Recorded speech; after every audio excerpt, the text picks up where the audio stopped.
So let's check my results. Okay. So overall I got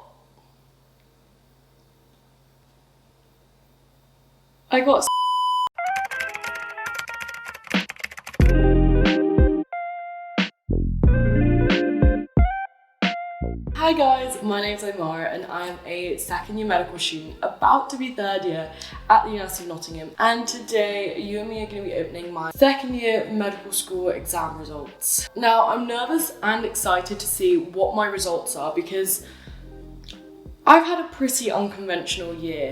COVID-19 has meant that I've had next to no in-person sessions, and thus I've had to be disciplined and motivated to meet each of the learning criteria on my own. This year, I also began to take YouTube seriously by posting 1 to 2 videos every single week, and we've hit several milestones along the way as a result. Lastly, after having a terrible first year which left me feeling like I could never cope with the demands of medical school, I'm so happy to say that I've had a huge glow up. From covering all the anatomy content to getting stuck and exploring a career in psychiatry. I have really started to feel like I belong and can maybe even thrive at medical school.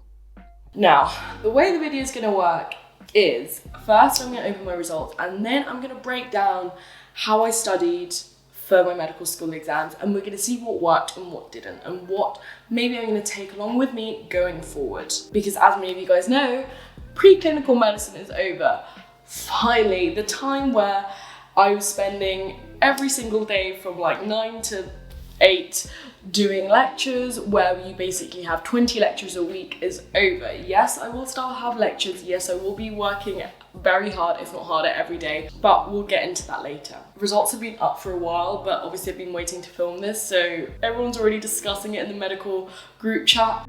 We were assessed on our performance on 5 exams: Medicine 3, Medicine 4 and Integrated Medicine, which were open book, multiple choice exams, assessed content from the first and or second semester of year 2. Biomedical skills assessed our knowledge of anatomy and featured drug calculations, analysis of bloods and a prescribing section. Our oski comprised of 6 clinical examinations which we carried out on mannequins.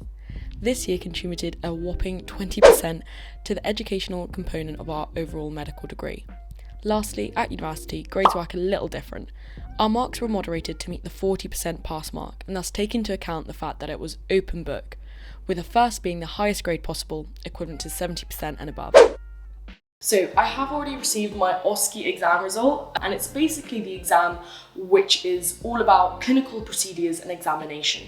So this year we had to perform an abdominal, respiratory and cardiovascular examination, alongside endoscopy, which is where you shine a bright light at the back of an eye, sphygmomanometry, so calculating blood pressure using a stethoscope, not just a button, and urinalysis, which is like a urine dipstick test. And we did perform these on mannequins, not real patients, because of COVID. And I'm happy to say that I did get 83%.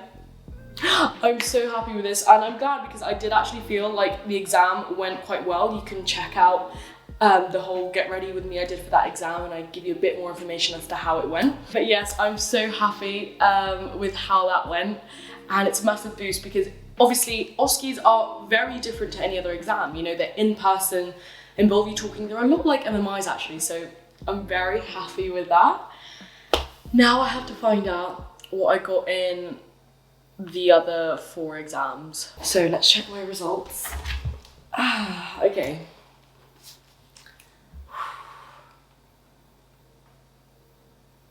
Okay. I don't know what I got over. Okay, so I've got what I got in each exam, but I can't work it out what I got overall. Okay. We're gonna check later. Okay. So the first exam was Medicine 3, and that was everything from the first semester. I got 72 in that one, which is a first, so I'm very happy with that. And that was one of the biggest weighted exams, and that one was worth 30 credits. The second exam was that I sat was Medicine 4, and that was what I did in the second semester. So that was like neurology, psychiatry, but it was very difficult. I got 68, so that's a high 2-1.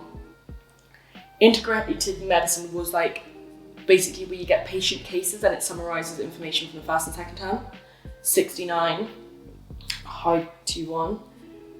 Biomedical skills, I'm quite happy about this one. The anatomy, which I still suck at anatomy no matter how hard I work at it. It was also prescribing and drug calculations. I'm such a fan of drug calculations. It also involved bloods. 74, I'm very happy that was my last exam. You can watch literally me sit all these exams, a link will come up. And then yeah, for clinical medicine, I got 83, so that will really boost up my average. So I'm gonna check, there's like a uni grade calculator because not all the exams are equally weighted. So I'm gonna see how much I got overall once you take into account those weightings. So overall I got 73%. I'm actually not mad at that whatsoever. So that's a first, I got a first. I'm so glad I got a first. And it's so much better than I did last year. Considering last year was only 1 exam, this year it was 5. And also I was doing so much more this year. I had an absolute jam-packed schedule. And considering I did a whole grade better, I'm so happy. 73%, that's good, I'm fine with that, that's good. The only thing that I'm slightly worried about is that this year's exams were open book. So apart from the clinical exam, which actually I did the best in, they were open book, meaning that we did have access to our notes and the internet. However, having said that, you couldn't look up everything, you did have to know stuff. And for a lot of it, yes, obviously I did rely on the knowledge that I'd been learning throughout exam season that I'd worked really hard for. Another thing is to take into account is that they do modify your marks based on how the whole year did, if that makes sense. So instead of moving the pass mark up and down, they move everyone's grade up and down to meet the pass mark. So instead of everyone getting 100%, they kind of move everyone along. So if there was a question that everyone did well in, it will be worth less than a mark. And if there's a question that not many people did well in, it will be worth more than a mark. If the modification takes into account the fact that it was open book, then I'm even happier with this mark, obviously. I'll have to ask my personal tutor about that. I'm very happy I got a first. That's exactly what I was aiming for and I got it. And I'm very happy that I did. Yeah, so now let's have a look at how I studied. First thing that I did when it came to studying is create a retrospective revision timetable. And I really like this because firstly, it meant that I had to dissect all of the topics that we'd covered. And it meant that things actually started to make sense and fall into place. For example, I remembered randomly hearing about the medial lemniscus pathway. I don't remember what that has to do with anything. I don't even remember what topic that's a part of.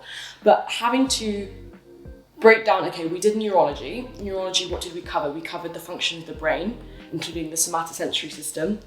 The medial lemniscal pathway is one of the pathways that sends tactile messages up to the brain. Can you see how then it suddenly creates almost like a learning aid for me? So I really liked that. And the traffic light system actually meant that I just dived into the deep end and covered the topics that I wasn't that good at, which otherwise I think I would have neglected. So I think I'm definitely gonna take this forward into my future exams. The second thing I did was start my revision of a topic by watching a summary. Osmosis was really useful for this because I really liked how they simplify the content with their summary videos. And this meant that the whole topic seemed less overwhelming for me and it was easy to dive into smaller details. The third step to my revision process was to then learn the content. And this was a step which I don't think worked that well for me. After having read through my lecture content or osmosis summary pages, I would speak the content out loud or write it all on a board. And this is fine, it's good to sort of run through the information once you've read it. But because there's literally next to no active recall resources in preclinical medicine, at least at my medical school, it meant that I really heavily relied on this. And it was quite a passive way of learning because fine, you can write something out once you heard the information, but a week later, you're not gonna remember what you just wrote down because it was only imprinted in your short-term memory. I didn't really like this method, so I'm going to have a talk with my seniors. I know some people in the years above because my medical school has like medical parent schemes, and I'll talk to other medical students that I'm like connected to just via Instagram and by the medical school community. So I'll get an advice on what the best way to learn on placement is. I'm gonna have a think about that. The fourth step to my revision was active recall, and this was obviously the best way to learn. So using my Anki cards, also towards the end of year 2, I started to like write a few questions after the end of each lecture. and write the answers, so it meant that I could test myself on whether I actually understood the information in the lecture. And also Osmosis had a few questions here and there which were really helpful. The only thing was that this is so time consuming to do. Like Anki, oh my god, it took me hours every single week from the start of year 2 to do for anatomy.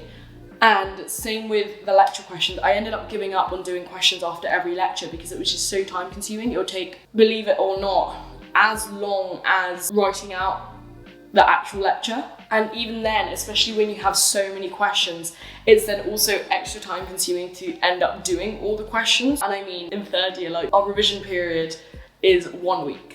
1 week, so you have to do your learning throughout the year. So I'm going to, as I said, talk to my seniors, have a think about what the best way to tackle the amount of content you have to learn, and see whether it's useful creating your own active recall resources or what I should prioritize. Because there are no holidays really come third year. Like you get like 1 or 2 weeks at Easter, Christmas, and 2 weeks at like summer, so there's not a huge amount of time to be revising. However, having said that, I am looking forward to learning on the job when it comes to placement. I think it'll be really exciting to actually be on the wards and start to get a little bit closer to becoming a doctor. So that is all for today. I hope you enjoyed the video, found it useful, found it exciting. I'm so happy that I get to share this part of my medical school journey with you. And make sure to like, subscribe, turn on the post notifications, and comment down below what you thought of the video. If you have any tips for studying medical school, it could really help me out. Check out my Instagram, and I'll see you in the next one.